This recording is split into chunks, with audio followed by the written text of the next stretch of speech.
I'm going to give you a tip so that you don't leave money on the table when you sell a rare card. If you follow me, you know that I buy a lot of rare cards. So I'm going to let you in on a little secret. When I buy rare cards from collectors who don't often sell rare cards, they often leave a lot of money on the table because they don't know how to set the prices for these rare cards. Your typical collector is going to look at comps for a card. And this works very well when you're dealing with common cards that have a lot of comps for the same card that have sold multiple times in the recent history. But that doesn't work for really rare cards. There's not recent comps for those cards. What if the card is rare and there hasn't been a comp for multiple years? Let's take really rare precious metal gem cards as an example. You know, many of these cards have not sold on a marketplace in years. And even during this COVID period, this COVID hangover period, where most common card prices have been falling pretty quickly, these really rare precious metal gem cards have actually either been flat or even increased in value over the last year. So how do you price a card that's rare, like a precious metal gems? Well, you can start by finding other precious metal gem cards from the same sets, but of different players. And then you can look at the multiple by which those players tend to trade. So for example,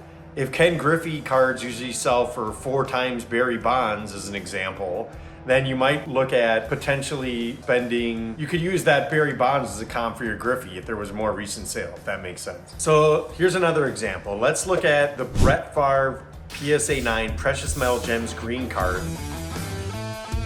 my brother and I purchased in July of 2022 for $78,000. Well, there hasn't been another Favre PMG like that sold since we bought it. However, there was a Jerry Rice card, green PMG from the same set that sold for 150 grand. Well, since Jerry Rice cards usually sell for 2 times Brett Favre cards roughly, that shows that, that was a reasonable comp and that Favre card probably has held its value. It's not necessarily gone up in value, but it does show that Favre has continued to hold its value probably.